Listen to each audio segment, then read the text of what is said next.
Oh,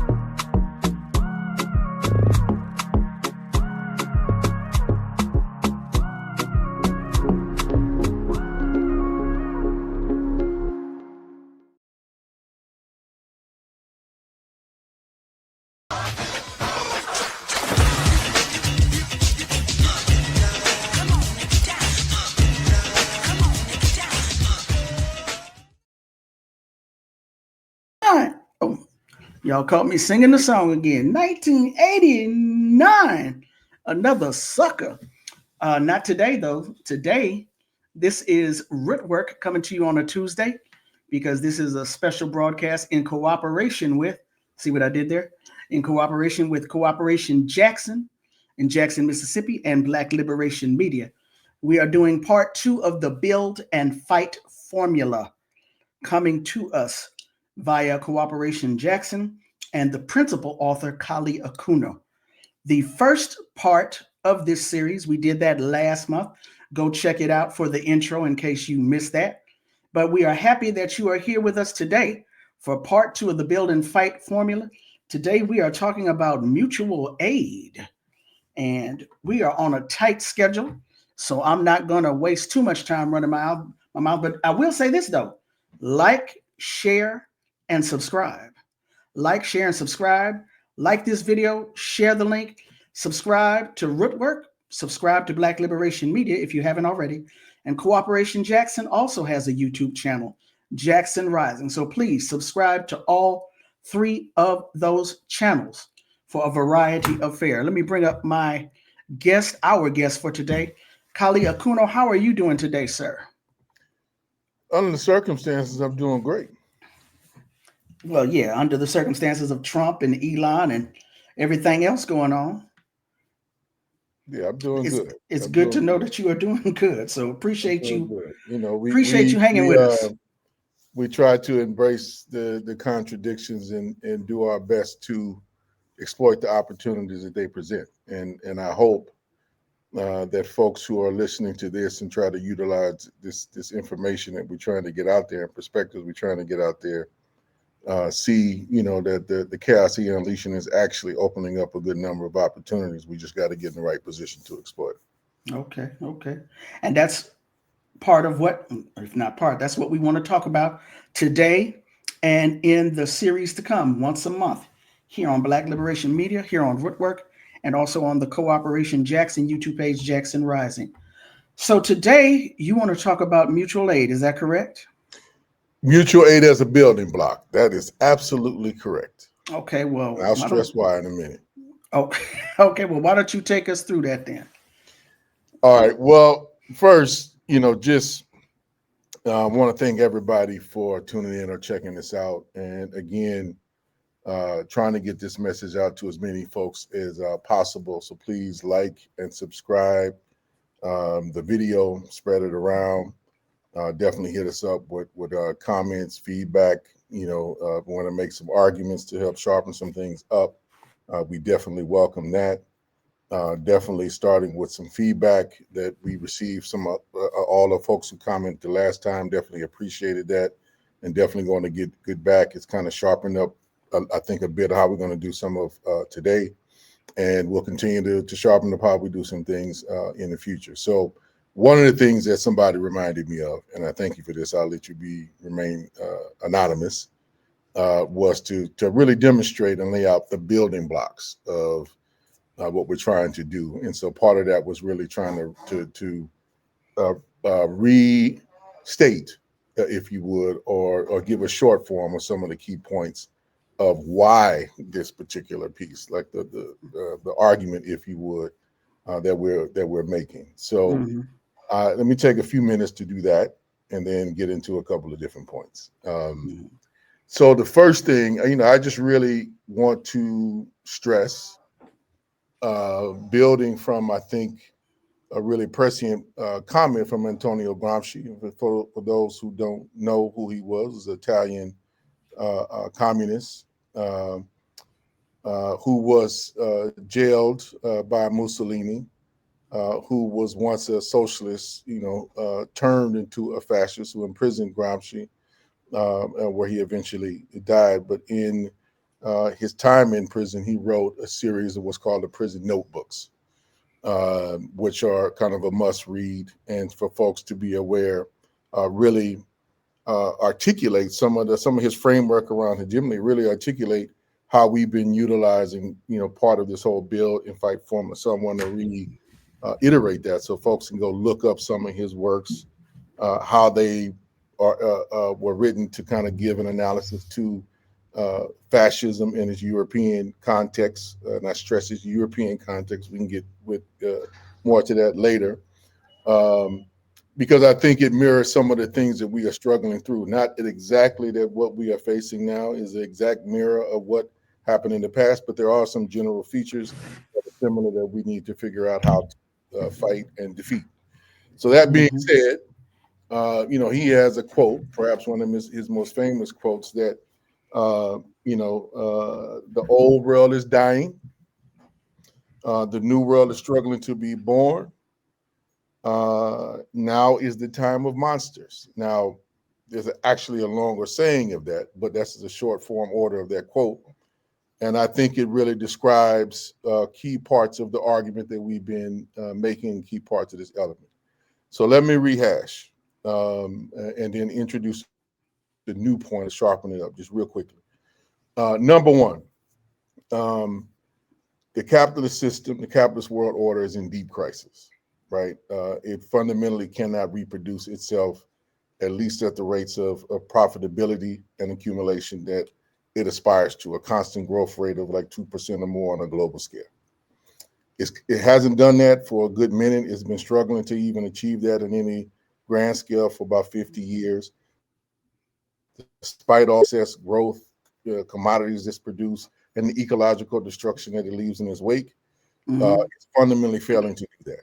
And particularly since the financial crisis, the great crisis of 2008 through 2009, basically there's been a rupture from what people call the real economy, the movement of real goods and services in the world that we all need to eat and sleep with on a daily basis. All the essential services, you all remember that took place, essential workers and what they produce and distribute and services they provided during the COVID pandemic, that part of the real economy, that part has been ruptured from the kind of financialized global economy where basically the tech lords and their X's and O's and all the computer algorithms and spying and surveilling they don't equate anymore. So that's why you could have, like what happened yesterday, you can have a crash of the financial markets, and it may eventually trickle down to unemployment, but it doesn't cause an immediate people jumping out of windows like it did in 29 or earlier periods, right? Because they've been separated. And so all this kind of growth of the separation has meant all this growth and all this kind of supposed wealth of somebody like Elon Musk, one would argue is more or less fictitious wealth, right? It's paper wealth, digital wealth. And it doesn't mean that they don't own and control some things in the real world, because they definitely do. But most of it's what is people call cloud capital, right? And it's their control and monopoly of these kind of platforms that enable their wealth. So that world is kind of ripped apart from the real world. We are concentrating on the real world and its contradictions, the real economy. And within that, we've been arguing about the new world struggling to be born. There are a number of the inverse of how they utilize, technology. And if you can look at technology as either the product of the bourgeoisie, which to a large extent it is, but there's another way to look at it and look at its history. And that is, it's a product of the total wealth of humanity, like being expressed, but then being captured and then dictated to only serve the needs of capital. Part of our argument is we need to reverse that and utilize it for human aims. And with that, we now have enough knowledge and capacity to do things that people in the 20th century could only dream of in terms of sharing knowledge, sharing information, and we'll get into that more and definitely do a whole feature on that. But that enables us to do planning, that enables us to do coordination, and that enables us to provide goods and services to each other in real time to meet many of the gaps, some of the stuff that people used to call in the 20th century, like the calculation debate, which was a raging piece around socialists and communists in the 20th century. We now have enough computing power, sharing of information to deal with that. Now, the other corresponding part of that is our argument is that if we go past deficit thinking, there are enough people in the United States and in the world who are actually engaged in socially reproductive labor, a concept we'll get into more, that we shouldn't be working from a deficit. Our real problem is not numbers, as in we lack people doing things that we all need to survive, right? The almost any community you can think of, there are folks doing some form of food security work with community gardens or community supported agriculture, small farms, that's going on. There's mutual aid stuff that has exploded in the last 15 to 20 years everywhere, right? Folks doing, food distribution, clothes distributions, aid distributions of medicines. And we're talking about them, people doing this autonomously, which is fundamentally kind of beg, borrowing, and stealing, if you would, to supply these goods, often totally unmonitored or unregulated by the state, and often intentionally so. So that's going on as an example everywhere. The problem that we have is one of coordination and alignment. And this articulation of this program is a way to try to figure out a level of alignment that not only kind of mediates or could mediate a greater movement of goods and service to kind of make things a little bit more smoother and equitable and distribute things around. But I would argue, and this gets into the more technical aspects, we could replace and need to replace, I'm gonna get into the old standard part. We can replace the commodity money exchange dimension that kind of defines capitalism. We can get rid of that. And I would argue that if we utilize all of these technologies in a coordinated way, we can create like a new cycle. One that I would call that's about exchange, right? Value exchange, where we can do that by enhancing our overall productive capacity in a particular way to then take on the system over a period of time to both displace it and then ultimately starve it, choke it, and eliminate it. So that's the argument in part in a nutshell. And what I wanted to do also, if folks will just indulge me, and people probably heard me say this on other things, I'm gonna repeat it again with one piece and add on to it. So it's basically the practices of position in a real short condensed form.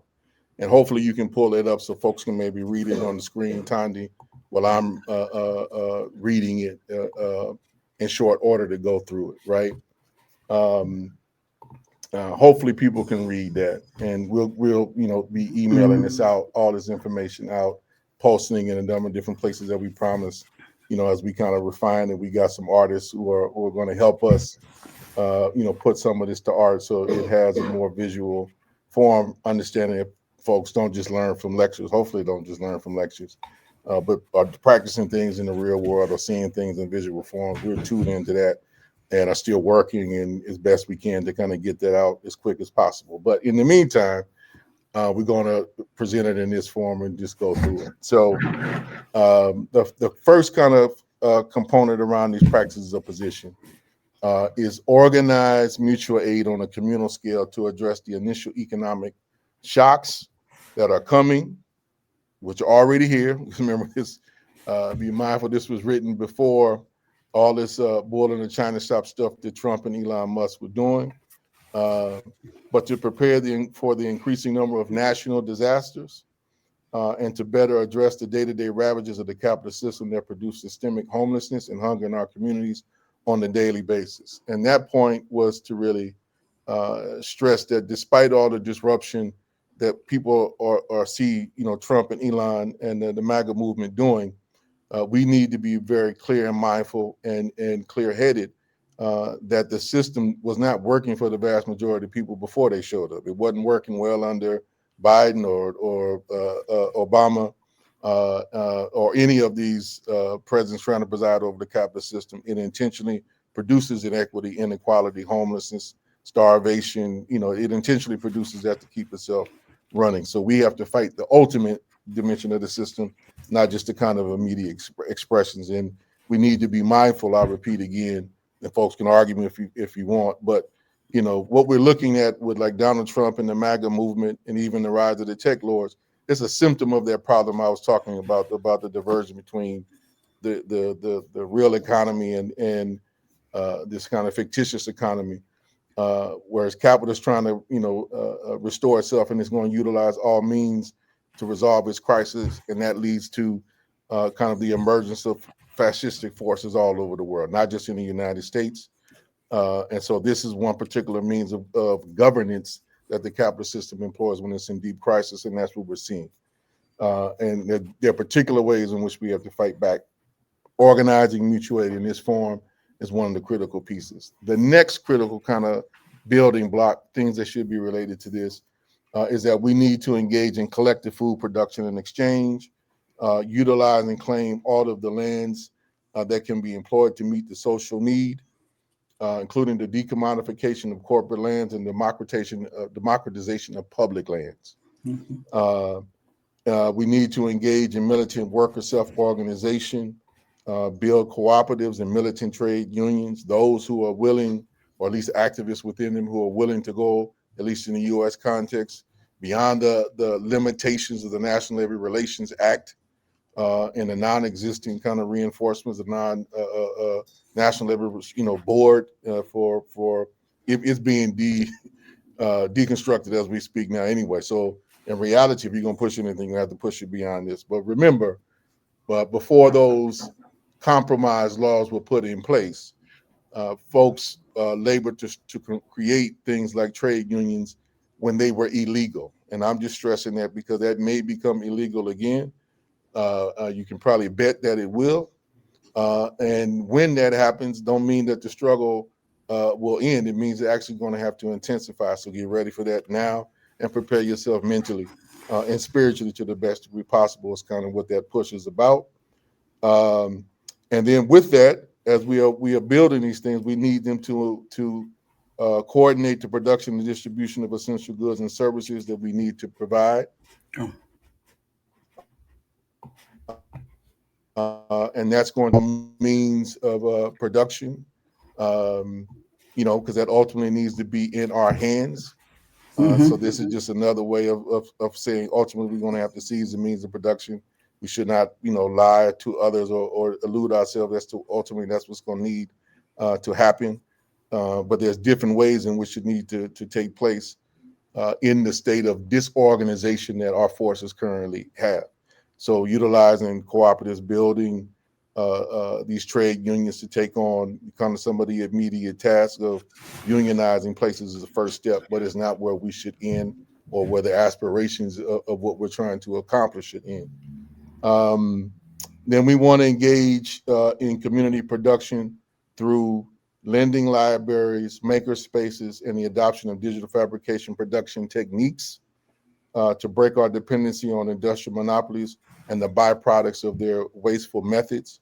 The other critical piece to this, just to state more plainly, we want to utilize both like cooperatives in this militant piece and this community production to actually learn the skills on how to govern the productive process and govern society. These should be schools of democratic training that we fundamentally need. So we get to the point where we don't need government as a kind of a parasitical entity, but we learn to govern society directly and manage it. So that's the far-reaching part, which we will get to in the piece more about that in detail. Okay. This one is one that I didn't include in some of the other ones, just to give in short summary or form, and that is, and this one is a critical one. I left this one out in early ones because I think for many it requires the community production to an extent requires having some existing technology, and so does this one.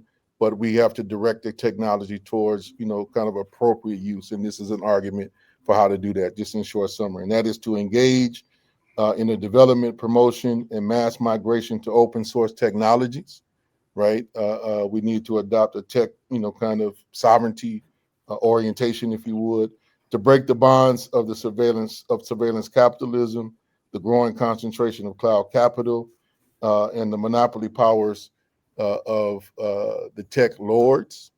And I want to also add on to that that breaking their power, the intent is to greater enable the equitable flow of information, the facilitation of democratic transaction and exchanges in the coordination, planning, and distribution of essential goods and services, and enhance the productive capacities of workers and peasants to aid in our collective transition to becoming associated producers, right?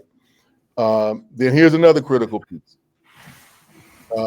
We cannot assume that if we're really moving on this to scale in our communities, wherever we're at, that the capitalists and their local kind of reactionary forces are just going to allow this all to happen under their noses without some challenge. So we have to be mindful that whatever we build, we better be prepared to defend it and protect it. And we start by building, self-defense units and try to graduate to whatever scale in our community to self-defense communities. And that leads to the last pieces around organizing people or populist assemblies or whatever they may be called in your community or however you want to define them. The purpose is more important than what we name it, but we need these to plan and coordinate all of the above activities to ensure that that all those who engage have their needs directly met and have a say-so on how these things function. So I wanted to go over this as several people outlined just off the top. Took a little bit longer than what I hoped it would. True. And then today we just want to focus in on one and highlight how these things are building block to get to that VEV that we were talking about, that value exchange value. And so, just in short, to move to the next piece around mutual aid, social reproduction, and how we utilize in those particular forms. Do I go to the next page or stay on this one? No, you can eliminate that now, and we'll just put it up for folks to kind of utilize or put it in the chat feature for folks to adopt, and maybe pieces if it's too large, Thandi. But to go in more detail today around the mutual aid, and right. The critical piece. Number one, a part of this whole articulation of our argument and theory, we are trying we live in an era where we don't have the mass parties of the 20th century. That is not where we at, right? And so we got to start with where people are at and what people are doing. Right. And right now, there are a lot of collectives, there's a lot of nonprofits and things like that are on the scene. And that is where we have to start. And the good thing is that, the positive thing is that there's a plethora of mutual aid stuff going on all throughout the empire and all throughout the world. And I argued before, the problem is around the lack of coordination between these efforts. But there's also some other problems, right? But first, to start with mutual aid, kind of is in its traditional sense, right? And what it is folks organizing outside of traditional institutions, particularly the state, to meet each other's direct needs, right? Through sharing resources equitably and to share them, like kind of free of any charge or expectation other than engaging in mutual support with those that you are engaged in this practice with. And it varies from charity, and that charity always comes with a hierarchy of power, a dictatorship of kind of who gets what and why, and a lot of criteria, like, you have to be some part you have to be, you can't be on drugs, or assume to be on drugs or alcohol or anything like that in order to get aid, or you got to take, some P tests or whatever the situation is, right? It doesn't really engage in breaking all the different forms of exploitation that lead people, into self-medication, right? And doesn't provide a consistent way of engaging people as human beings to engage in transformative work in the process of meeting our collective needs. So at its best, that's what in short summary, trying to be more precise, what mutual aid fundamentally entails. Now, there's a lot more to it. I would encourage folks, this is another thing to practice, and folks, I want to recognize one of the more recent books that have come out. I think that does a decent job. This is Dean Spade's book for folks to look it up. Mutual aid. There are others to check that out if you want to get a deeper, kind of explanation for particular orientation on what it is. But we are trying to start here for kind of two reasons in this building block of transformation that we are starting with. One, like I said, that's where a lot of people are already at. But two, at its best, the mass explosions, if you would, of mutual aid outside some that I've been involved in was after Hurricane Katrina, right? They are prefigurative moments of what society could look like, how it could function, right, in a far more equitable way than what it functions now. Okay, now let me stop you. Let me stop you. That was 2005, Hurricane Katrina. You're on the 20th anniversary this year, coming up in August. That's right. So if you're not going to remind the audience, remind me, because my memory is torn to shreds. What were those mutual aid instances? What did they look like? Tell us about them. Good question. The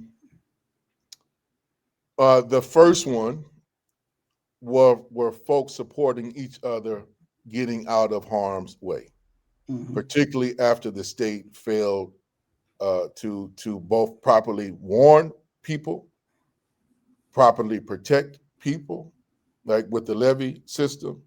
And so what you wind up happening was just people in the neighborhood, some of whom knew each other, many of whom did not, but just meeting each other's needs to make sure that people did not drown, right? So people providing, boats and things that get people out the first couple of days of harm's way.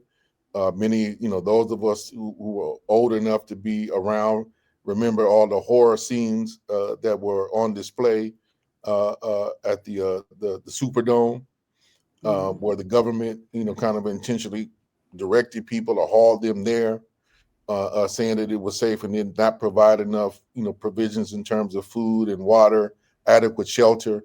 And so the first critical piece that many organizations, from the ACORN that existed at the time, to the People's Hurricane Relief Fund, to Common Ground, to Mama D's operations, many more I could say, started organizing these on our own.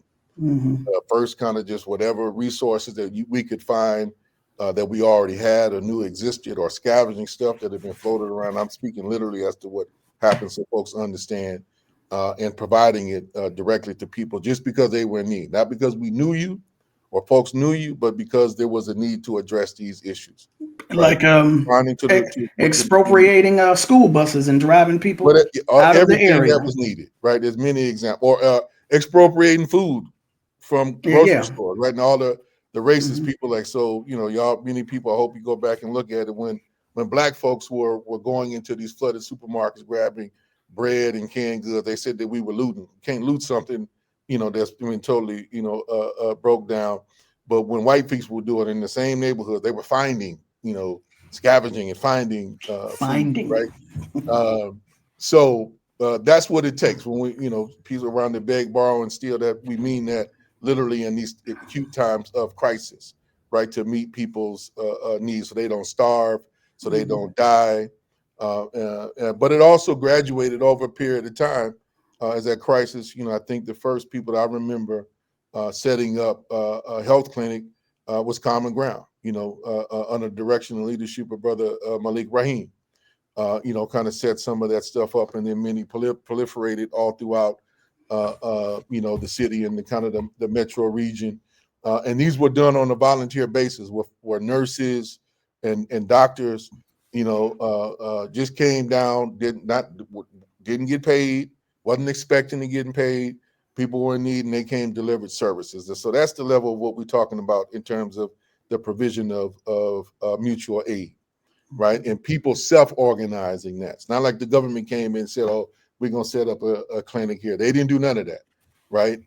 And where they did do it was often where it was most accessible for them, in areas that they can control and moderate who came in and who went out. Right. So it deemed who was worthy and who wasn't worthy, and checking people Do you have a criminal record? All those different kind of things, as opposed to, are you in need, and how can I make sure that you don't die? Right? How can I make sure that you are fed? That's the political, clear difference of what we need to be mindful of what we're talking about. So I'm glad you asked that to just, give some clarity. There's more I could say on that. But we won't. So the critical thing is the autonomous nature of it, right? To meet, folks' need. And when and where possible, I think what we want to always interject is a basic level of political community, political education. And I don't mean by that you got to read 50 books. I don't mean by that you got to come in and we got to preach to you. As you see sometimes a lot of religious organizations, you got to hear the whole sermon before you get some food, even though I know you're sitting here hungry. We're not talking about that. I hope folks are not talking about that. But I'm talking about level to education. Hey, brother, sister, the next time I see you, I would like to have you help us, cook and prepare the meal and distribute the meal.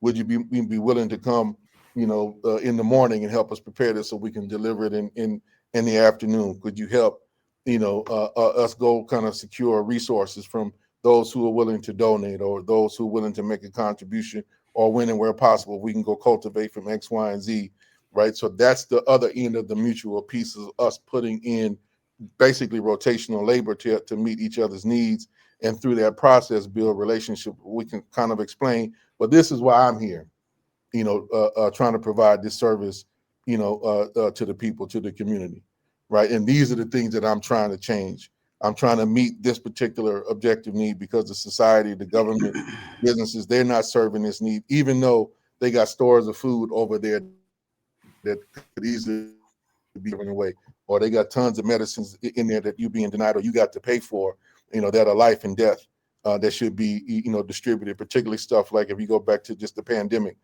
keep in mind, y'all, that what Pfizer and all the rest of them companies that produced that, you paid for that, right? It was government money that was given out to the tune of a couple of billion to develop those medicines. Whether you wanted to take them or not, that's beyond the point. The point is money that was extracted from you in the form of taxes was used to pay for that. And so there should have been no reason why Pfizer and all these other companies, Moderna and them, should have been charging anybody to meet a pandemic need, right? That was just a way for them to make a profit off of expropriating public goods. So this is what I mean by level, but how do we engage people to understand that and then fight for it? That's the type of political education I'm talking about. You only do that through relational means. So this is what we mean. But I want to speak to one of the things that we're talking about as a building block, and some of the things that we are in this building fight formula are articulating that we need to do and why we start here. Number one is we need to ascertain what are the real material needs of the folks in our community, right? And not engage in guesswork as to what people need, right? But we build the types of institutions and try to organize our own mutual aid capacities on a more permanent basis to not just meet the kind of the grandiose crisis need, but to address the constant need that's produced in our communities as a direct result of capitalism, white supremacy, and patriarchy, right? So homelessness exists in every community when there's not a hurricane or when there's not a tornado, right? That is there. It's a deep structural crisis. We got to treat that with the same degree of urgency as we would a tornado or X, Y, and Z, and engage in the different forms of struggle that lead us to be able to kind of meet those challenges and meet those needs. But one of the critical pieces around it leading to a broader transformational practice, how we get to that value exchange value kind of practice, is ascertain those needs, and then we have to enhance our control over the productive capacities or our development of productive capacities to produce to those needs. That's why this is kind of a building block, and why the next one is the food sovereignty piece. So if we are able to ascertain what our folks in the community need, and then we can start saying, okay, we want to create, in a place like Jackson, we now know that we need to, that there's like on a daily basis, as is currently structured in the here and now, there may be 20,000 people with some level, some degree of food insecurity, And that comes in various forms, right? Not having enough food or only having Burger King, right? Which is unhealthy and going to produce unhealthy results. So how do we make sure people have more access? Well, if we know that because we in relationship to people, this is a place that has an abundance of vacant lands. We can restore those lands and then we can start growing on a collective manner and then plan that out and facilitate how to do direct exchange with the labor that we have in the community that we can access, but then put it in a system of where we can plan for that and distribute on that need. And why all these different pieces depend on the building block. And then the critical thing is how do we get past one of the major limitations of mutual aid? And one of the major limitations is that at the end of the day, we're using, our revolutionary capacity to just say, hey, we're going to do this because it needs to be done, right? But that, the way we traditionally do that in most cases, that beg, borrow, and steal, right? We're still relying on the excess of the capitalist system and just extracting from it through various means to supply what we need.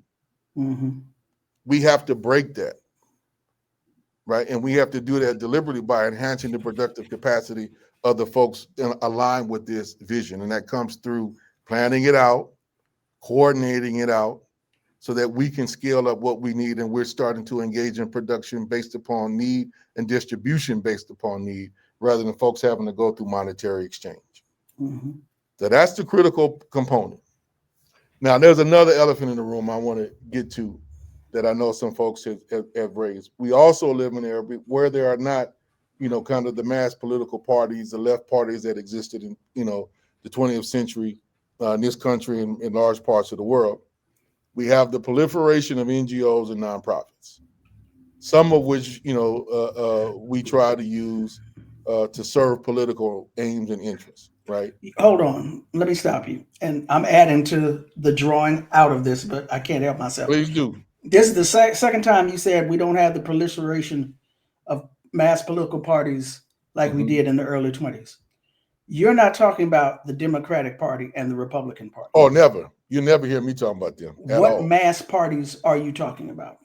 I'm talking about things that folks might know and glamorize, for some of the right reasons, some of the wrong reasons. But we can talk about the Congress of African People. We can talk about the Black Panther Party, right? We can talk about the Republic of New Africa. Proliferation of mass-based left political organizations. Exactly. Thank right? you. Okay, like the Communist Party. Or the Communist Party, the Socialist Party, which has hundreds of thousands of members. The only thing that's kind of remotely equivalent to that, to be clear, and I'm not saying this as a cap, but just at least on paper, it's like the membership of the Democratic Socialists of America, which I think at one point at its height, and I'd have to check my information, had gotten to be like well over, I think, 100,000 members a couple of years ago, right? So that's the largest thing within the United States. But that dwarfs, say, the size of what the Nation of Islam, for instance, to cite another one in the Black community, what it had in the 1960s and 1970s, right? Which so give folks some perspective. Well, I'm just saying that you call them. It had over 1 million members. You call them political parties, but you're talking about mass-based organizations, mass-based organizations, right? Left organizations. And when I'm talking about politics, to also refine it, I don't mean people trying to reduce politics to electoral politics. That's not what I mean at all, right? In any form or fashion, there's nothing that you will hear articulated in this kind of theory or orientation. And I'm glad you service us so we can get to it. That is calling for any reproduction of the bourgeois order. Alrighty. Right? In any form or fashion. I am not a fan, and I'm trying to convince you not to be a fan. Yes, sir. Right now, to the extent that we are subjected to the United States, we are subjects of the United States government, and we have to kind of recognize its authority as a disciplining force. We should not be naive to the fact that they can come in this room right now, shoot us or kill us or imprison us with degree of impunity. But that does not mean we should ever accept that by any means, right? And we have to build our institutions and the political will and capacity to resist that and to create the alternatives, right?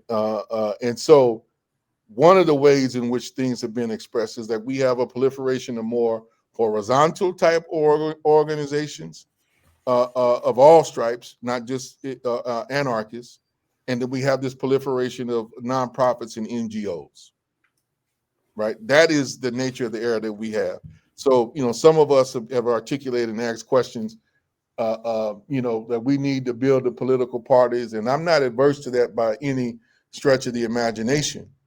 But if we're trying to be real, we got to start with where people are at, and what we have are more decentralized collectives.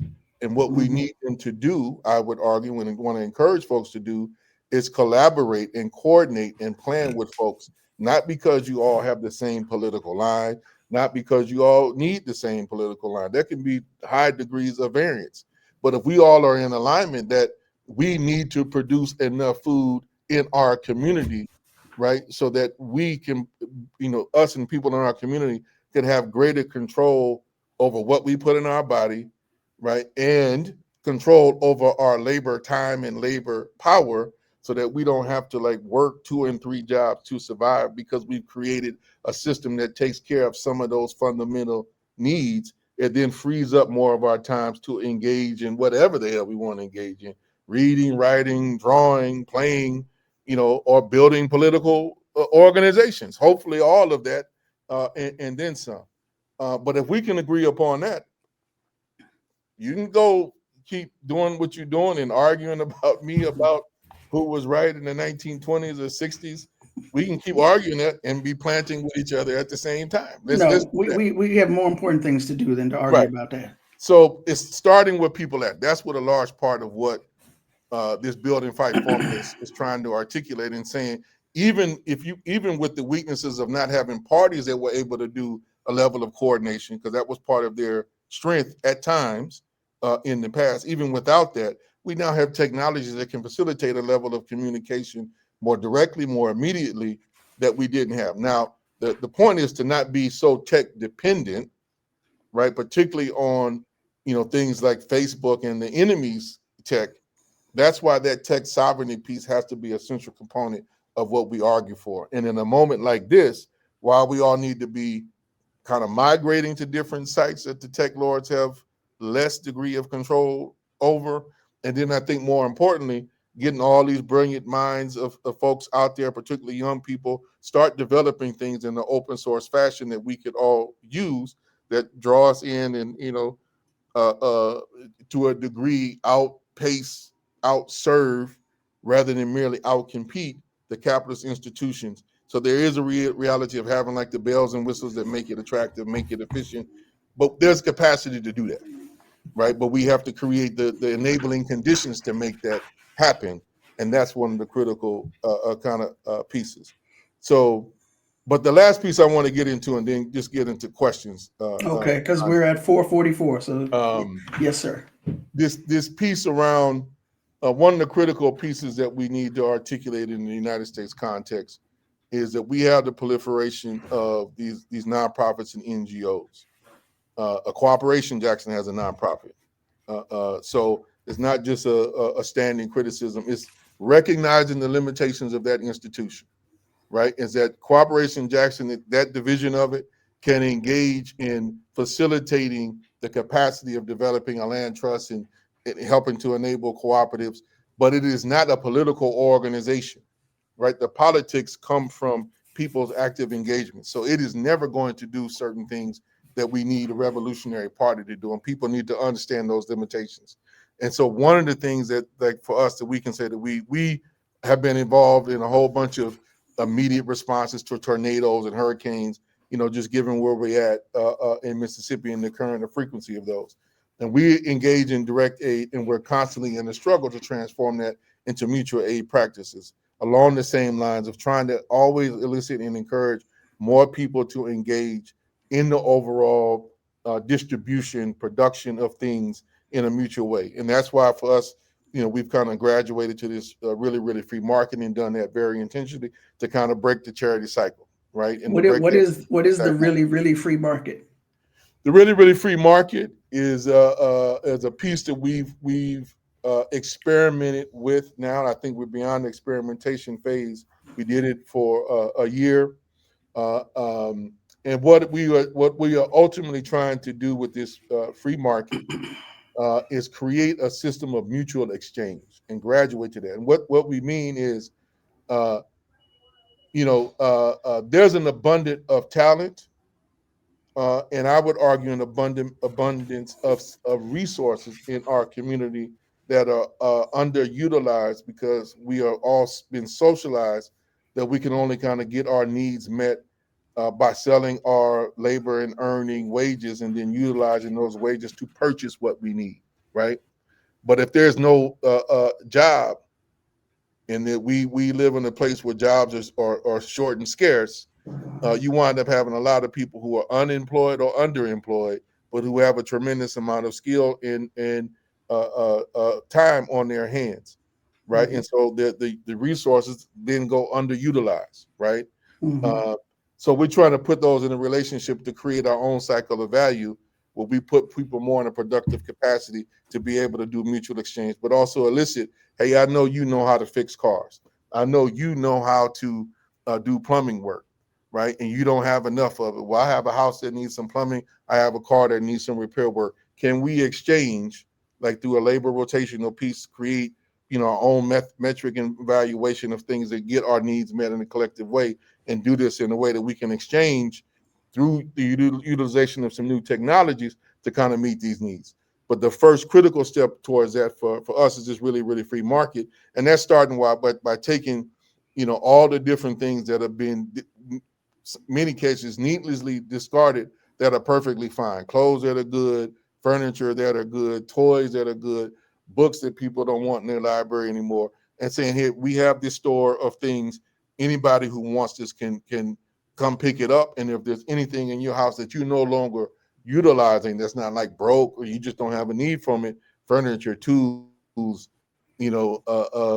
toys, TVs, bring it here and we will facilitate its distribution, through our center. That's what the really, really So, free market is. so it's not nobody's paying cash. Nobody's using Nobody's paying the cash. word as they say fiat. You come to pick something up and you drop something off. That's right. That's right. Sort That's of right. like these. I'm not sure the exact word, but it's like these little book libraries. Come take a book, Good leave a example. book. Right. Hmm. A good example. Another example of kind of a mutual aid practice. But in our Okay. case, we're trying to elicit it to say, we don't want to be like, the weakness of what we have goes back to that. I'm citing things from our experience. The weakness we have Hmm. with this is that we also kind of elicit donations from like grocery stores and other folks. Well, if it was only dependent upon them, then we are always subject to their discretion. Hmm. And they may say, well, I don't want to give you no bread. I gave you bread last month, but there's still a need for bread amongst the people. Hmm. So that's what we're saying. Hey, we'll keep asking in this kind of a transition period, but we are now mindful that no, we need to be able to start producing these things for ourselves, so we don't have to beg or we don't have to ask, right? And we don't have to be subject to whether they have it or they don't have it or not, because we know that we have produced towards that need, right? And we're solving that particular gap in this process. And in the other end of it, we're creating the alternative capacities, right, to be able to sustain a long-term degree of creating this system and not just meeting an immediate crisis need. Years ago I saw this movie before it came. I think it came on Netflix, but I saw it before it came on Netflix. It may have even been banned. It's called Dive. Not to Yes, get too far off the subject, but it was talking about all of the foods that get thrown away from Trader Joe's and whomsoever else. And folks would just go into the dumpster and dive in and grab it and get on. right. Not that I would encourage you to do that. Far be it from me to encourage you to do anything that might seem illegal. I'm just throwing it out there that, that's one of the reasons why those dumpsters are locked now, That's right. so that That's people exactly can't. right. You throwing it away. They don't But want you we, to. but Never further, mind. Let me hush. Go ahead, sir. no, but further, we need to get people to ask a collective question, Mhm. right? Why are there hungry people when McDonald's is throwing away tons of food every day? Taco Bell is throwing away, tons of food every day. Pizza Hut, not that that's what you want to eat all the time, but We what just saying. or want to promote. Mm-hmm. But we have a system that already produces enough to ensure that nobody has to go hungry. Nobody.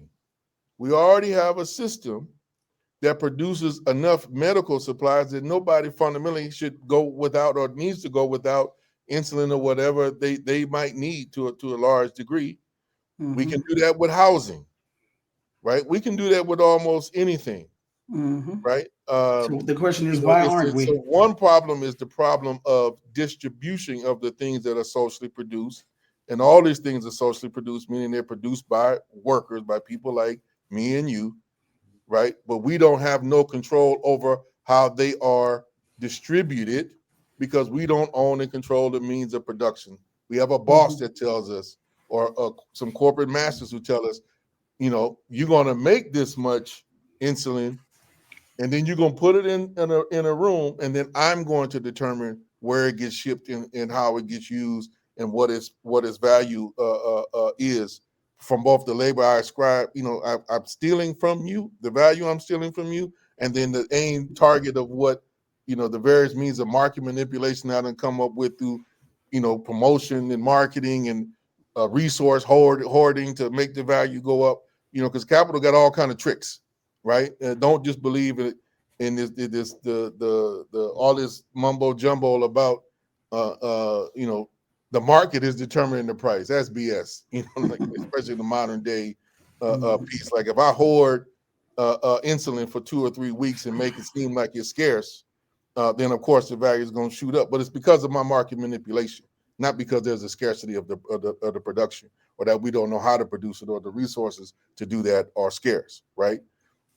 So I want people to imagine a world where we are in control, right? And we then determine new ways to distribute the things that we need. Because we got to be clear. Some people will make an argument. The old social democratic argument is that it's just a question of distribution. No. If you just leave it at a question of distribution, you leave the capitalists, you leave basically them in control to then one day decide, well, I don't want to distribute like that. Or you don't have enough power anymore to dictate to me because I done outmaneuvered you, made it illegal to do X, Y, and Z, and I'm going to go back to just robbing and stealing from people. So that's why it's a critical piece around the owning, controlling the democratic, in a communal sense, control and distribution, so we meet needs. These are why these things are fundamental, and why this formula fundamental is a building block to help us get there in an era where we have to build the kind of consciousness and awareness to get to that point. Some of which I would argue already exists because folks are clearly recognizing that the system is not meeting our fundamental needs, and that's why you got so much production on the outsides and on the margins, right? But it's not scaled up. But it's our conscious and deliberate political intent that we have to move in that direction to get it there. And that's what we're arguing for. There's a lot more to say, but let's take questions. We at the 6:55 moment in Central Time, Thandi. All right, so I'm going to go to the chat and I'm going to go up to the beginning. This is one of the first questions I saw, so I'm going to try to hit everybody. So this was the first question I saw posed. How do you feel about the thesis of neo-feudalism, that is the consumption of surplus value rather than the reinvestment of surplus value? Yeah, good question. I mean, I think there are elements of that clearly taking place. I know some people on here have been monitoring some of my arguments and work for years, so y'all might remember, like in 2018 and 2019, I was kind of raising a question, on social, on Facebook and other places, about was tech kind of what I was calling, was it in the pole position over finance? And that was, what I was trying to argue, I think, is for at that time, without having the words and not being able to have the time to do all the research necessary. I think I would encourage folks to look at Yanis Varoufakis' book around techno-feudalism. Techno-feudalism. As I think, not that I agree with all of his points, but I do align what I would say about 85 of what I've read and heard. And some of the things he's been articulating in videos, I would encourage you to check it out. I actually agree with more how he articulates it in some of his more recent kind of media interviews than how he did it in the book. But read the book; And it's good. this is the brother who was a former finance or Finance minister of government Greece minister during in the Syriza Greece. government, who quit once the Syriza government capitulated to the Germans in the European bank. Can And you so he's spell his been last making this name? argument, huh? Can you spell his last name? I cannot. Okay. I'm busy, which is why I can't do it. So Varoufakis. right. Work it out, y'all. Work it out.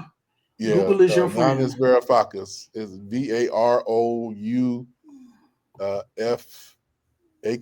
I think. Yeah. It might help. AI might help us out. So yeah. You know, English is not my strong language. Anyway, here's another question.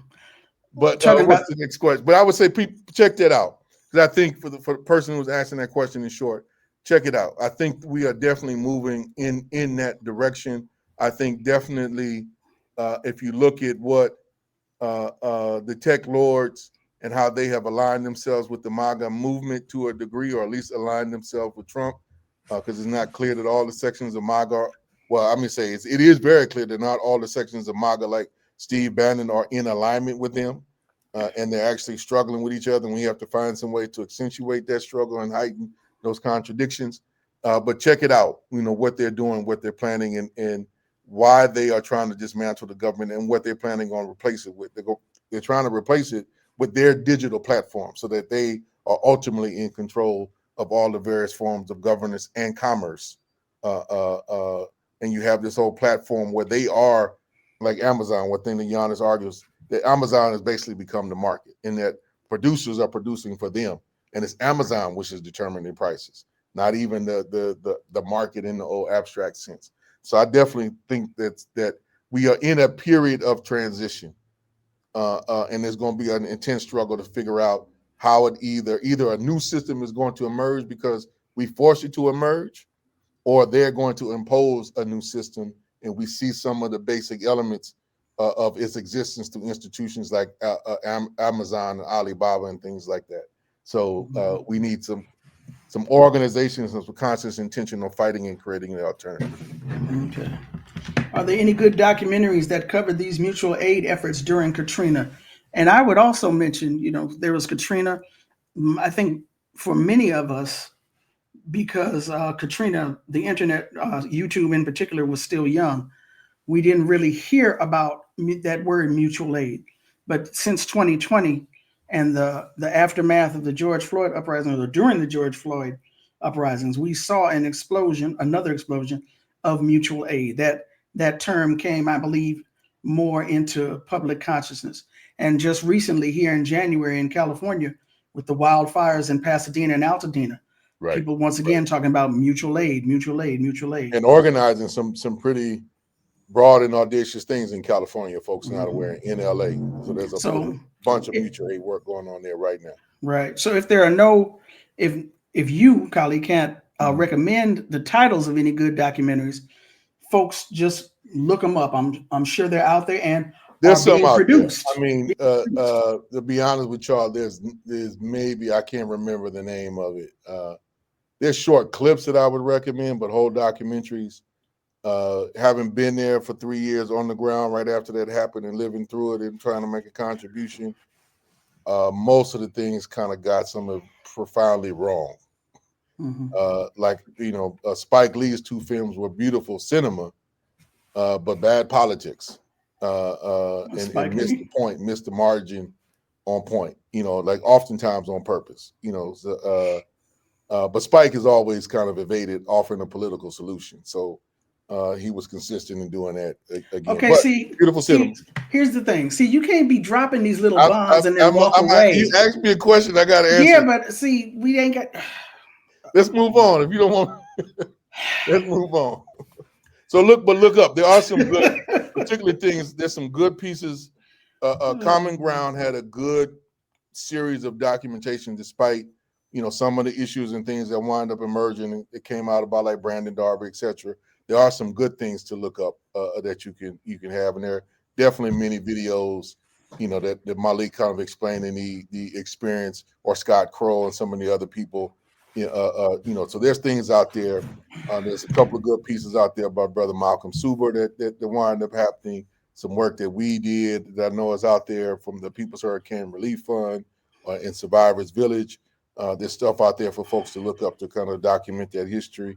Democracy Now! Has some good interviews over the course of like the first 2 or 3 years that covers all those actors, and then some of the stuff that the Acorn, Brother Steve Bradbury and them were doing for their efforts in Wade Rathke and some of those folks. So there's stuff that's out there. You got to kind of pick and choose. I think the pieces are better than anything that presented as a whole, but there's definitely stuff out there. And let me end with this, and so we can go on to the next question. I've seen some better videos. I'll leave it in the positive, Thandi. There's some really good videos that came out about the mutual aid work that happened in Puerto Rico over the last couple of years. I think they were much better politically than a lot of stuff that came out. And I'm talking about more full-length stuff. So look it up. I can't remember off the top of my head what some of those were, but they're more recent. They're like from the last 6-7 years from the last major hurricane there. Definitely look them up. And some are in Spanish with subtitles, but some are in English. And you could probably start looking up the woman who did Naomi Klein. Look up some of the stuff around Naomi Klein's, and then the plethora of stuff off of that. And then we can ask, our comrade, co-conspirator, Sister Rosa Clemente, who's Afro-Puerto Rican, Afro-Boricua, who was also involved directly in those efforts for her to send some resources to us, and check out her view of that's also part of the work Me Time, the Cooperation Jackson Reviewing, to give her a shout out in her contributions in her work. So there's things out there that people can look at and learn from, for sure. Are there principles of unity or principles of transformation healing that could protect against infiltration and sabotage, thinking ahead a bit after the initial startup stages? For infiltration, no, they already here. Go ahead. Kali. Are there principles of transformation and healing?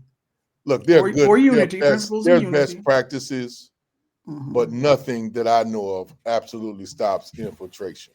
Right. Right. And the way a lot of things are structured, let's be honest, y'all. One of the reasons, I'm gonna go back to reinforcing the point.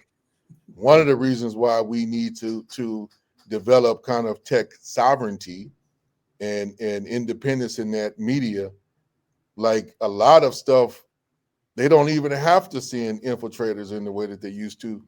They just need these, right? And we carry these around. We utilize them. This provides well enough where you at, who you connecting with, most of what you're talking about, viewed, all that stuff is there. So minimize your use, and we need to create a system that we control, that's not subject to one day Apple deciding it gets a subpoena from the FBI, let me get Thandi's information, and they willingly give it over, right? Or they put a tracer on your stuff. And some of that, people need to be mindful. There's enough tech out there that, somebody kind of know what they're doing. They can monitor your phone from stuff that they can get from Best Buy. So we used to say Radio Shack, but now it's Best Buy. Yeah, from Best Buy and places like that. So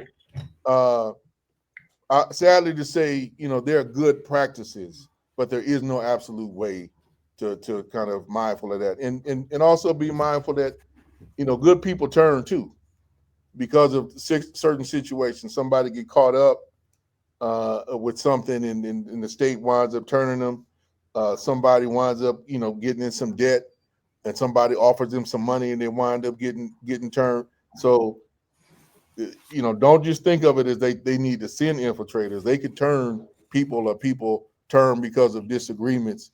So there's creating healing, transformative cultures, and some of the work, I think some of the more modern movements and things that have come in particular from some of the best practices coming from the feminist movement and from the queer movement, I think around all the internal work and checking and checking the best aspects of checking for power and privilege and the democratic dynamics. Those are things that we have to uphold in their best principles, not get lost in the abstract of, trying to monitor and self police each other all the time. That's not the most healthy or transformative way. But there are things that we need to pick up from, I think, what some of the younger generation have been putting down the last 20, 30 years that build on the work, particularly of like, the Black womanist and feminist movement and the general feminist movement and the environmental movement that speak to some of these practices in short. Do you have thoughts about the use of legal organizing structures like LLCs, 501c3s, 501c6, 501c7, etc., to house entities for social reproduction? Yes, but don't get dependent upon them, right? Don't put all your eggs in that basket. And if for no other reason, the Democrats left us a clear warning on why not to put all our eggs in those baskets. And what I'm speaking to is, before Biden and them, were shown the door, they laid down a series of laws that said that they were going to strip the nonprofit status of any organization they deemed to be supporting Palestinians and Palestinian resistance. That was the Democrats. Don't put that on Trump and the Republicans. That was the Democrats. But I thought we had freedom of speech. Republicans are going to build on it, right? But Because they don't like, the power abhors a vacuum, and any good tool that they could use to punish the enemies, they're going to use. But I think there's a lot of groups, including ours, that are always already scrambling, like, how do we make sure that we have a plethora of some of these institutions to at least make it hard for them to come at us, and if they take out one, not everything collapses. But don't put all your eggs in these baskets. Recognize what their political limitations, what they can be used for, and what they should not be used for. Because that's one of the mistakes I often see of people thinking that, you have a wait a minute, stop, hold up. No, stop. First Amendment freedom of speech, Kali. What First Amendment is freedom of speech? The Constitution says freedom of speech. It is the First Amendment. I live in America, so do you. Ain't no freedom of speech. What's the American Constitution? All speech got a cost. All speech got a cost. Trump gonna teach us all that pretty quickly, right? So either you stand on the principle of what you believe and be willing to kind of sacrifice for that, or shut up. That's basically what we're getting down to. In New England, we lack the land capacity to feed our entire population. This could be improved a lot, but I don't think we can get to 100% self-reliance. Do you foresee exchanges between regions? Absolutely. Absolutely. And I see it, not in a direct dimension around scaling up, but scaling out, and all of our work in these particular dimensions, federating, and why that's important, I think, in this particular period, and also learning from earlier efforts where things were too overly concentrated, and if they kind of took out the head or took out the command center, it all collapsed. We need more of a proliferation, so if they target one, not everything collapses. So there's a general principle around that, I think, in this period. But I think there could be kind of a broader, one of the pieces we're trying to incorporate, a broader bio-regional kind of dynamics and extended dynamics of folks finding out, like, what are the best things that can be produced in a particular area, and then figuring out how to trade. Because there's another dimension to what we're trying to do, is really work within the ecological capacities and limits of our planet. That's a critical thing that we're going to have to figure out how to do in this transformative dimension. And that's going to require a lot of degrowth kind of perspectives and dynamics, to just name it. And I encourage folks, if you never heard of that term, look up the degrowth movement. It's largely, the strongest articulations are in Europe, but there are adherents here, and people, promoting some folks up in the New England region, but particularly out of New York. Some comrades there have done some great little pamphlets, and we'll share and include in some of the materials that we promote. But definitely, we're going to have to do a level of federation and mutual trade and exchanges, and we got to be mindful that it's only through the improvement of technology containerization, freezers, and all this stuff that you can have bananas in New England and stuff now, right? But if things are goods and services are moving from one end of the globe. Now we may not want to continue that for the sake of the planet in the long term, at least the way it's being done now. But in the past, long before the capitalist system, folks were trading over long distances in different ways under different modes of production. I don't see why that necessarily needs to cease, except for if it's not done in a technologically efficient and environmentally sufficient way that continues to just put more carbon and methane and other stuff in the air that's going to kill us and our children and make it so that we can't have grandchildren. That's what we kind of more or less have to worry about. But different ways to federate to meet some of those needs is absolutely going to be a critical part of what I think we need in the future.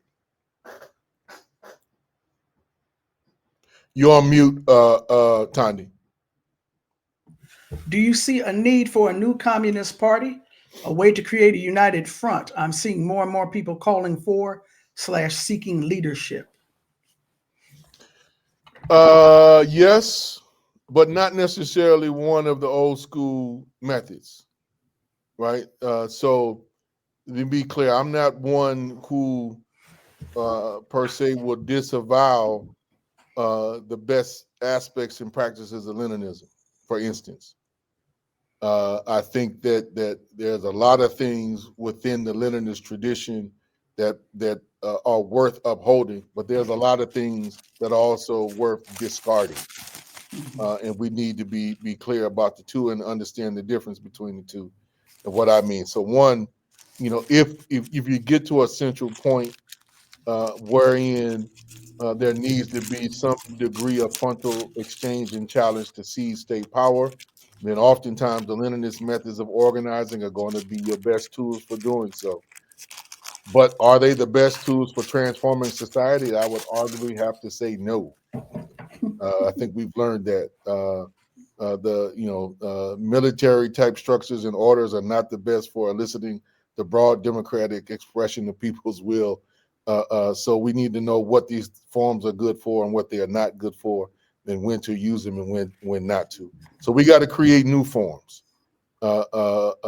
which don't mean we discard or devalue the old, but we definitely have to, be the champions of the new. And one of the things that I'll uphold from a paper that contributed to a roll call Shifting Focus, I still fundamentally believe that the left needs to be the champion of democracy. But that doesn't mean that we are upholding bourgeois law and rationality at all, right? I don't mean upholding elections and all that other kind of stuff, but the broad democratic practice of democratizing society is what I mean. And our parties and structures need to reflect that. United Front, absolutely, but please do not confuse that with popular fronts.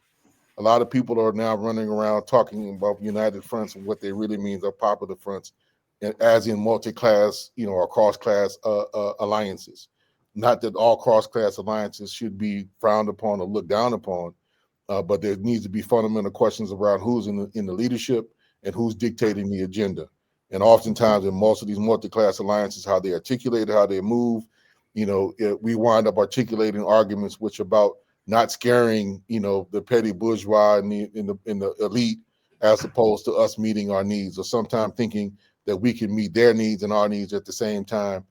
And oftentimes that's not possible, right?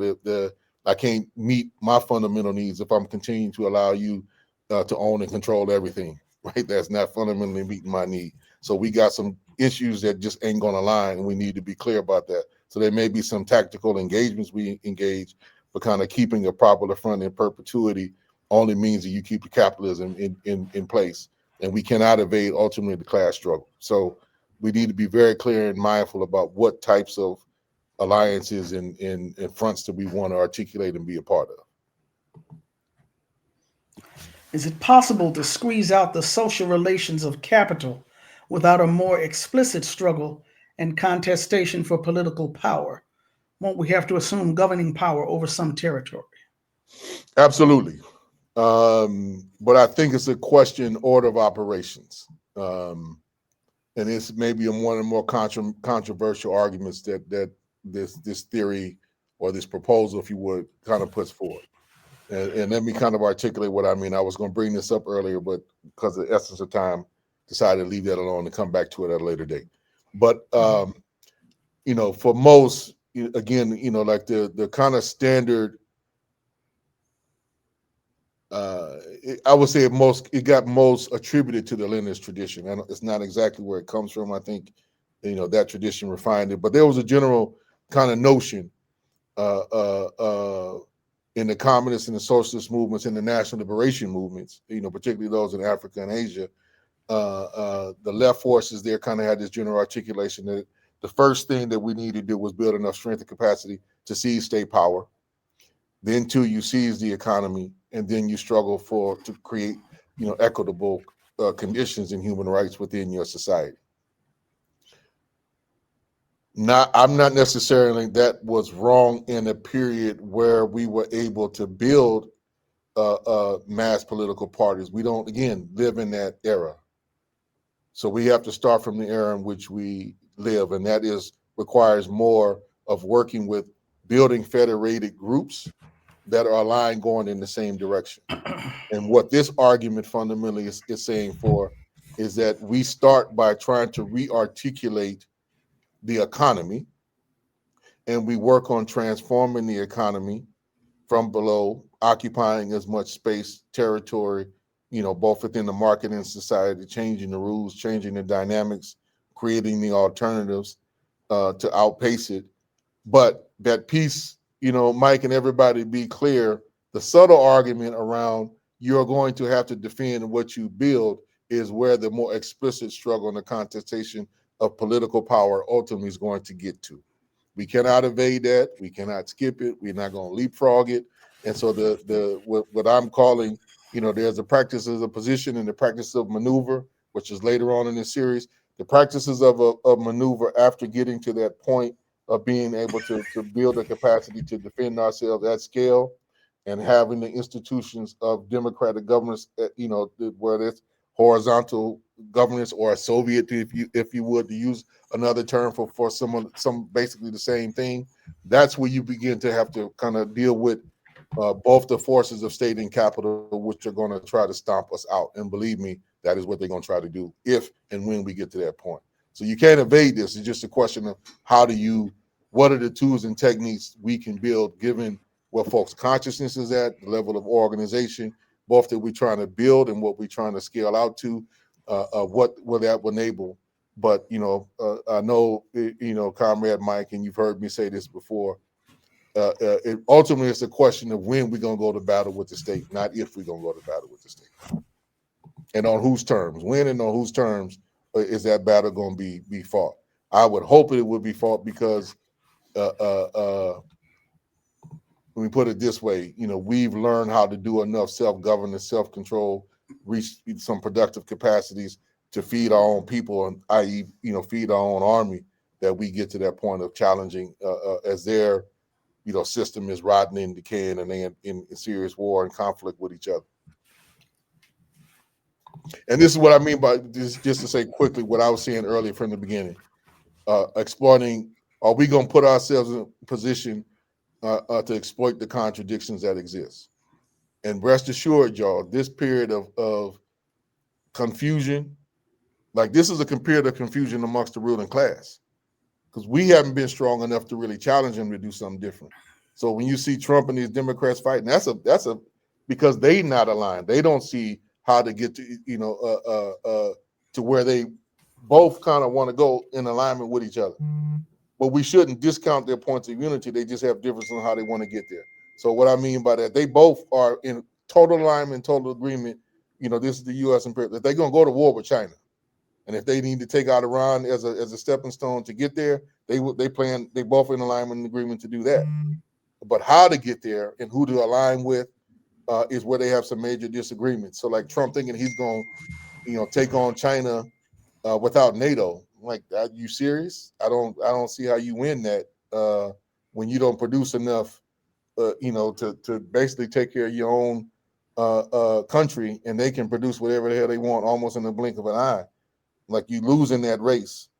and trying to shut out your enemies or shut out your friends and make all your friends bow down to you, that's not the most efficient way. Because some of them might say, well, if it's a real contest, I might choose to go with China. So, but the fact that we even these questions are being posed speak to some profound contradictions. We have to figure out how to step in with our self-organization to intervene, not to play in that great game, but to be like, well, y'all doing your thing, we're going to do our thing. And if we want a different world that don't involve having to go to war with anybody on those terms. What should be our main takeaways when trying to establish mutual aid networks after ascertaining needs, given that consumers are atomized and may be less inclined to struggle with other workers? Good question. We want another hour, Thandi, or we want to bring that on? I'm asking you seriously. No. This because of attention spans and Mr. and Mrs. Arthritis. All right, well, Clarissa and everybody, no excuse. We will try to channel some of that in writing and cover that in other sections and other forms. But I would say the main, in this era, let me put it down, in this era where a lot of what is being done in many respects is more direct aid and mutual aid. The critical piece is how do we elicit people from wherever they're at to be engaged in the process of distribution, organization of the activities, so we can begin to change some of the habits. And one of the pieces that I didn't speak to about why to start here is one of the things that we've seen in the last 20 years, I would say, but particularly during the pandemic, there was a real proliferation of mutual aid stuff. There was a real explosion of mutual aid networks.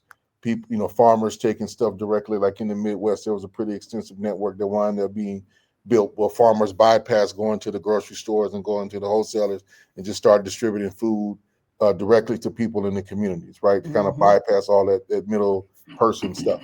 A lot of lessons to be learned there, but the greatest thing that where a part of this argument grows from that experience, at least from my point of view, because it demonstrated that the tremendous amount of socialization the last 30 years under the neoliberal order did not totally atomize us, that there's still a broad human need for social and communal relations with each other, and that during acute times of crisis that breaks through. So how do we try to build this in a more permanent level wound up being one of the first arguments, and why I say we got to start here, because we're trying to create a new culture, and the mutual aid practices in the broad way is the first fundamental basis of creating that new culture. So I'll leave it at that, and then we can build on that down the road. So hopefully that suffices as a partial kind of explanation, but a lot more to say on that, down the road. Brother Matef put in the chat, the book is called Techno-Feudalism. Thank you. What Killed Capitalism? And that's how you spell his name, Yanis Varoufakis. How to guard against liberalism and NGOization when mutual aid expands, and how to keep it militant. Fundamental question, Brandon. Yes. Despite Thandi playing the role of disciplining me, which I greatly appreciate. I'm trying to keep me on point. My deviations are in part to address some of your what you are raising here, Brandon, which is that we constantly have to be mindful of the political struggle that we are involved in. I think we have to learn how to engage better, myself included, in engaging political struggle, and engage in the struggle for clarity, which is like I'm trying to offer you something that's not going to take us down a path of compromise or a path of, concession or selling out, to put it frankly, but to do so in a manner that hopefully people can learn from, do so in a manner that folks that we're trying to offer constructive criticism to, hear and can respond to in a positive manner, so that we all learn how to change our practice and our behavior accordingly to not fall victim to NGOization and more charity models. But we constantly have to ask ourselves the question in whatever we're doing and whose interest is this serving, and maybe even, at time, why am I doing this? Is it leading to the greater kind of capacity building of the folks that I'm working with, or is it kind of providing a crutch or enabling, different forms of dependency? Those are real questions I think we have to ask in this field to keep that political struggle in mind and keep the objective of, is this leading us to liberation, or just kind of perpetuate more of the same? That's a constant struggle. It seems daunting to need to build alternatives for everything into an uncertain future. But what if we only needed to build the structures that would allow mass labor strikes anytime, anywhere? Labor strikes for what, Celine? And why I'm asking that question, I'm asking, I'm a call and response type person, but why I'm asking that question in that way, if the mass strikes aren't about ultimately workers seizing and dictating, both the relations of production and creating a new mode, then you're just arguing for a greater cut of the pie. But the pie is rotten, so why you want to eat from a rotten pie and leave those folks in control? So it's not just around, like, the labor strike has to have a clear political objective that's beyond just better wages, working conditions. That's not going to cut it. If we leave them in control, then eventually 50, 40, 100 years from now, they're going to start squeezing us again, finding new ways to exploit us again and extract from us again. That piece has to end.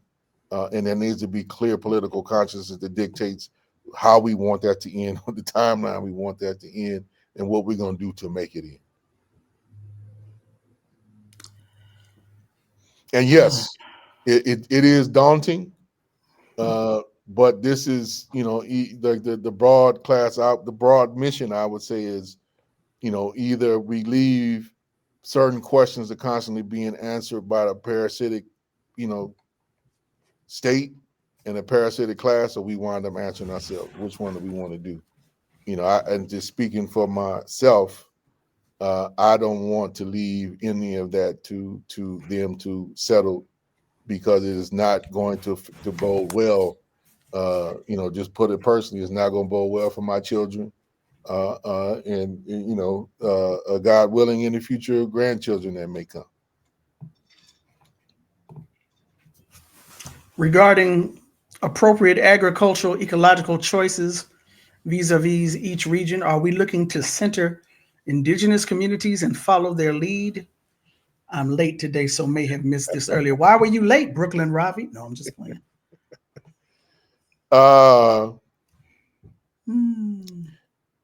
Let me make sure I'm reading this. Appropriate agricultural ecological choices vis-a-vis each region. Are we looking to center? Okay, I understood.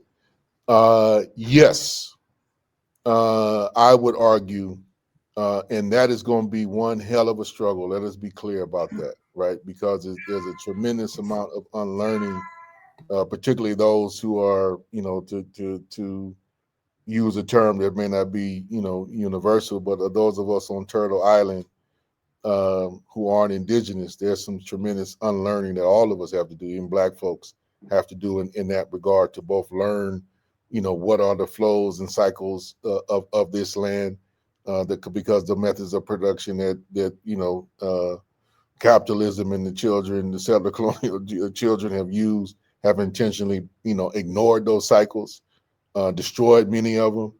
And these are some of the things that all of us kind of, who don't come from those traditions and practices, we kind of employ, so we're going to have to there's going to be a period of kind of unlearning that accompanies and relearning some new methods that accompanies that kind of intentional and deliberate kind of degrowth kind of perspective to relearn this. And then we got to be mindful there's a deeper dimension of unlearning. And that deeper dimension is now, climate change is here. It ain't like it's something that's coming, right? And its effects are already well underway. So the planting cycles, we do planting here, we do agriculture here, and we can tell y'all just in the last 5 years, we can't plant in Mississippi like we used to plant the first 5 years of Cooperation Jackson's existence. And let me tell you why. The first 5 years, from 2014 to like 2019, we didn't have freezes every winter. Did not have a one. I think we had little one, like a surprise one that lasted 2 or 3 days in like 2018, right? But since 2019, every February at least, right? January, February, there's a hard sale, not just 1 or 2 day freezes like snow, sleet, ice, and so the first couple of years, it caught us off guard, right? We didn't have, hot houses already built or covering for the plants. In 2 or 3 years, we lost whole crops just because we weren't ready, or we planted something, we got prepared for the first freeze, and then the end of February, another one came, so we didn't, plant anything. So I'm citing that to say that the cycles of what grows and how nature responding, like the planting thing is steadily what you can plant and how warm it is and all that. Part of it is steadily moving north year by year at this stage. So you can now grow things like up in New England, to cite earlier kind of question, that you couldn't grow there 20, 30, 50 years ago at all. But there's also ticks and all that other kind of stuff that once weren't there 30, 40 years ago that are now up there. But then you have now these weird polar vortexes that come all the way down to Texas and the Gulf of Mexico that we didn't have, 5 years ago. So we're going to have to relearn a number of different things in adjustment, to the destructive pieces, the destructive cycles that have already been set in motion that disrupt some of the things that I think would come from some of the indigenous piece knowledge and techniques that we all need to learn. Now, I think that a critical thing is the sooner we begin to make certain critical adjustments in this kind of dependency on the petrochemical, complex and mode of production, we've seen again another critical lesson from the pandemic. This remarkable little blue-green planet that we live on has a tremendous amount of capacity to heal itself if we just stop, violating basic things that it's telling us. And so we saw pretty quickly, much faster in that 2-year period, that a lot of things got cleaner. The air got cleaner, the water got cleaner, wildlife started coming back in areas that ain't been in 100 years. Species started showing up, just in a couple of months because of all the activity and stuff ratcheted down, and people weren't outside, with all the noise, pollution, and excess traffic and stuff. So that, we can do regenerative stuff, and the faster we adopt and take on this stuff, I think the more we heal. But it's a tremendous amount of healing learning and healing that's going to take place to get us to that point.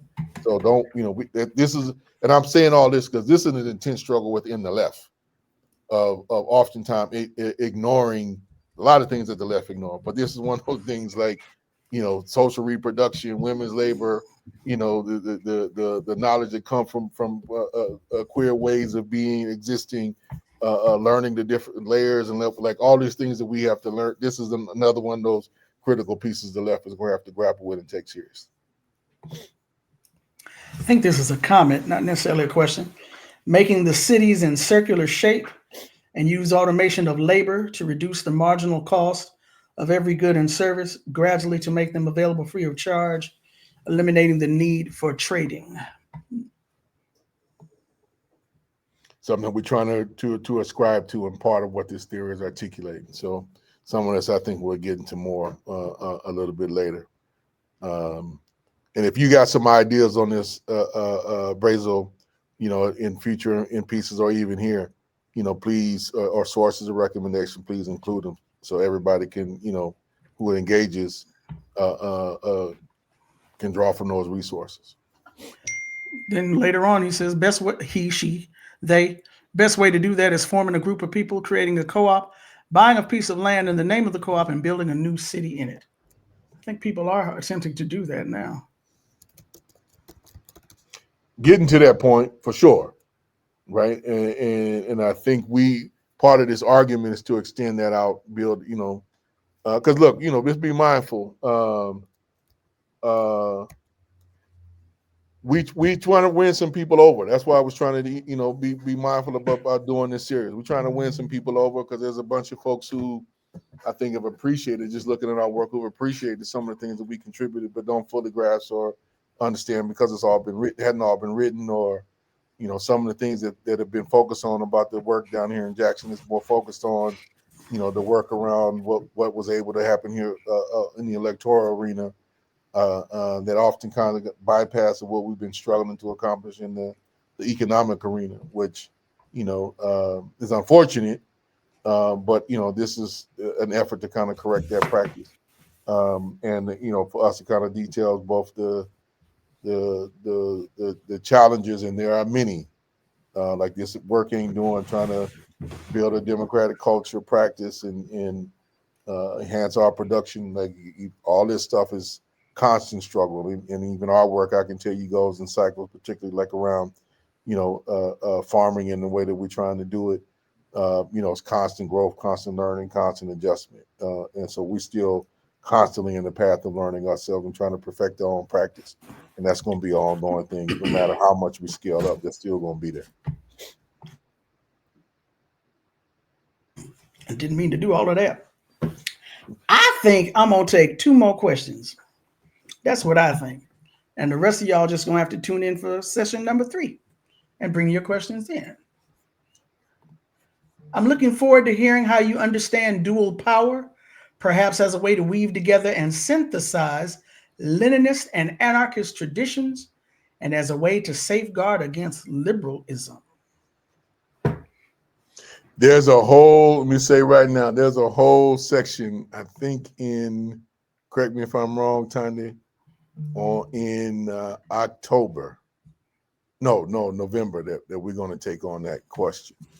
And I'm really looking forward to that one because I believe I have contributed to some confusion in certain sections of the certain circles of the left, on this question.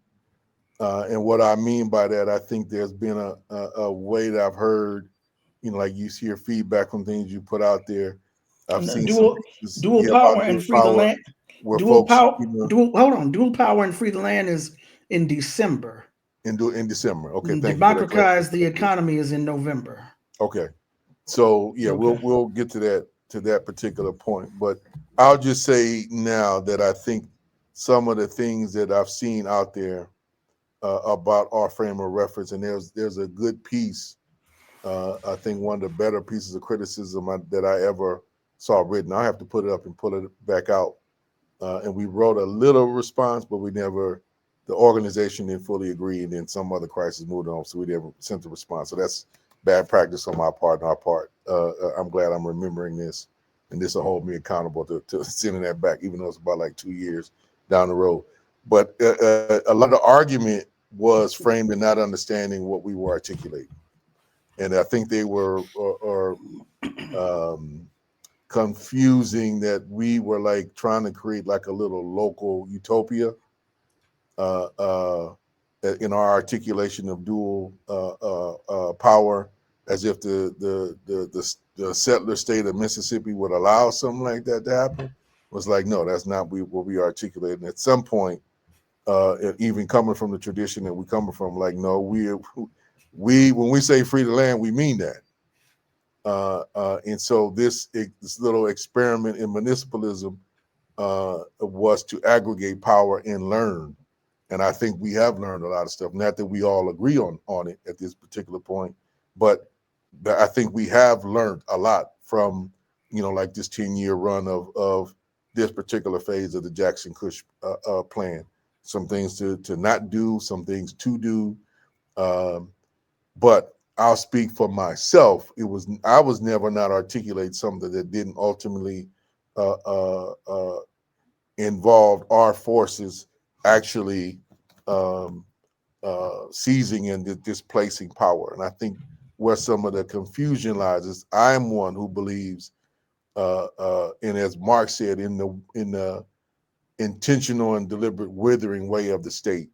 And what I'm arguing for are practices along the way that I think, eliminate, hopefully, would eliminate some of the mistakes that happened in, say, like the Soviet experience, wherein, there was no real broad democratization of kind of like the means of production and the transformation of society in a broad democratic way, and the power just wound up being totally centralized in the party, and the party was often substituted for the class, which was, I think, a grave mistake, no matter how you slice that up.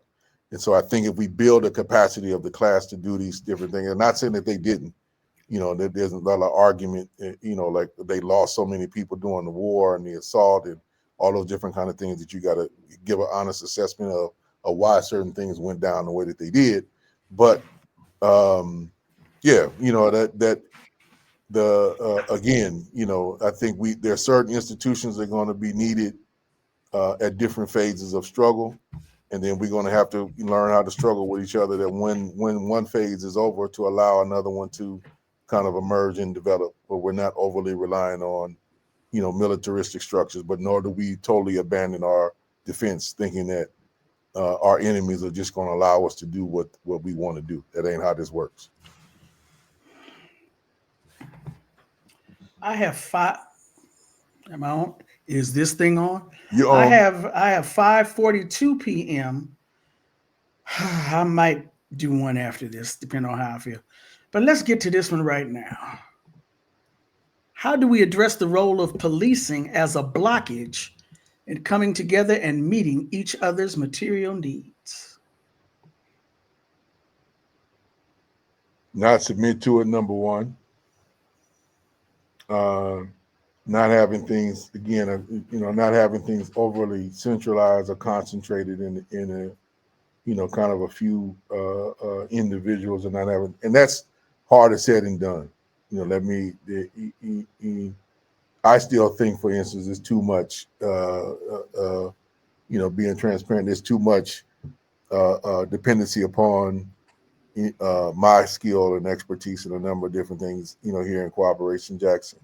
And so the struggle to horizontalize that and make sure that there's enough young people trained in all the different things, that I've been blessed to learn how to do, and been trained by my elders to do, got to find quicker and deeper ways to transfer that knowledge. But I can tell you, too much centralization of things is not a good thing, particularly against policing, because they know very well if we take this one out or that one out, then all this ceases or ends, or they won't have the capacity, as a group, if they haven't developed it, to kind of keep things going. So everything we do needs to have a kind of an educational component and a scaling up component of all the members in it, as I think the surest way to self safeguard against them being to disrupt our activities or stop them or curtail them or delay them, from those type of frontal assaults and that type of infiltration. Okay. Well, I have 5:44, and I see people in the chat saying they gotta go, but they appreciate this so much, and they are wishing us a great evening. Who is this? Hey, Brother Matef. Well, I want to say, Thandi, thank you again for trying to rein this in. Always wanted to and just to let folks know, me and Thandi been having a back and forth about how much information, how much presentation, and I never feel like we cover enough or provide enough detail. But of all the limitations, the space-time limitation is the most oppressive. So, hopefully this was short enough, concise enough that everybody got something out. There's still a whole bunch that I have written out, the materials I got here on the side that I would like to cover. So that will be hopefully in a book and in the writings and stuff to lead up to that. So be on the lookout. And we are still going to be doing, we got 9 more of these to go, or 8 more of these to go. Several be on the lookout. Several more. Yeah. Now, for people who want to get in touch with you outside of me, If they ain't thinking about me, how do they get in touch with you, Kali? The best way to reach me, there's three principal ways. You can reach me on email, kaliakuno@gmail.com. I'm still on the Dinosaur Facebook, so you can find me there and chat with me up there and connect with me up there.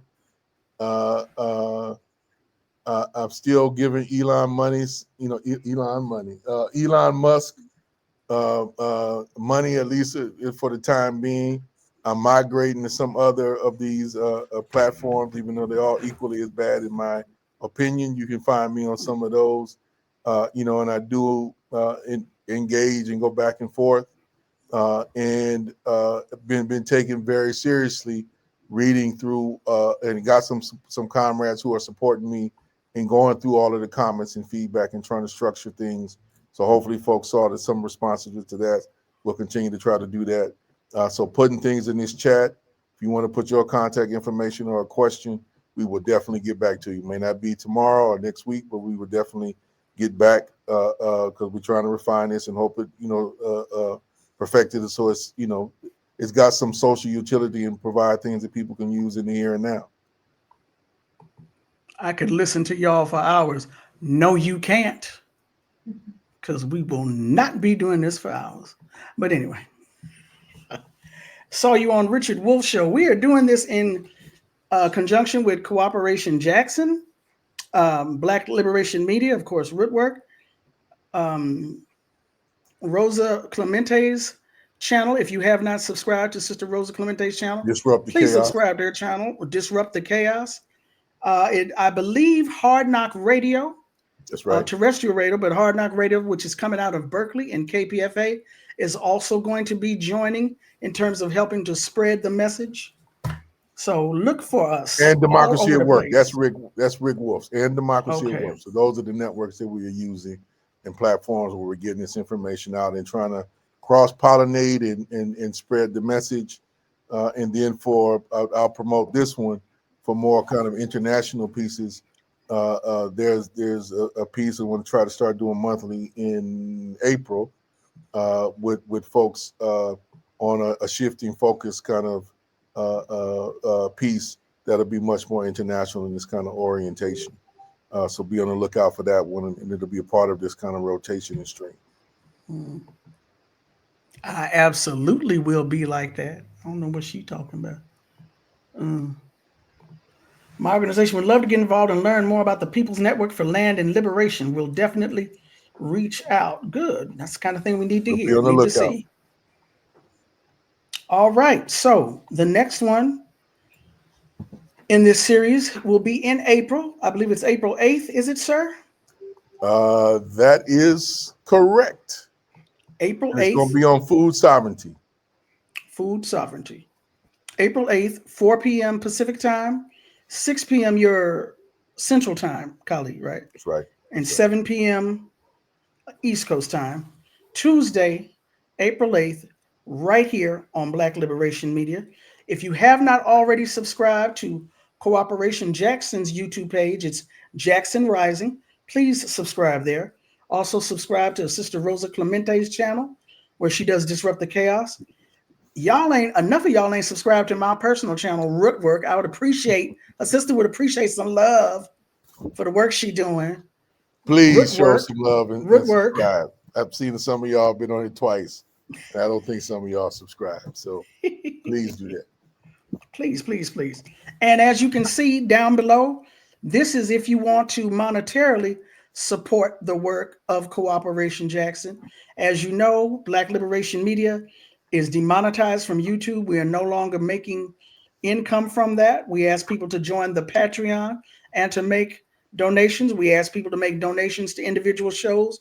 But if you are if you're a subscriber, a long-time viewer, you know there are times when we raise funds for other entities, such as Baba Daruba bin Wahad, such as other members of the Black Panther Party. So we are not immune or anathema to raising money for other folks, even though we need money. So there's what is that? Is it Cash App? Is PayPal? And Venmo that is scrolling across your screen as I speak for Cooperation Jackson. So make sure you hit that. Somebody said, well, so I got you, fam. I hope so. Please. Please get us. Oh man. All right. So Kali, I'm gonna get out of here. And I'm All gonna right. let I you go appreciate do you as always. I'm gonna let you go do the work that you need to do. I'm gonna get out of here. Hold on, that's my phone going off. I'm gonna go do the work I need to do. You go do the work you need to do.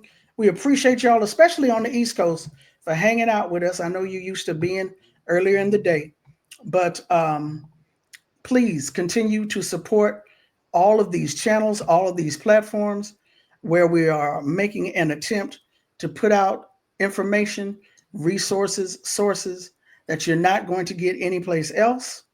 And please don't forget to support this series. And for more information, you can go to cooperationjackson.org, the website, right, Kali? That's right. Thank you. All right, y'all. So y'all take care. Stay safe. Peace.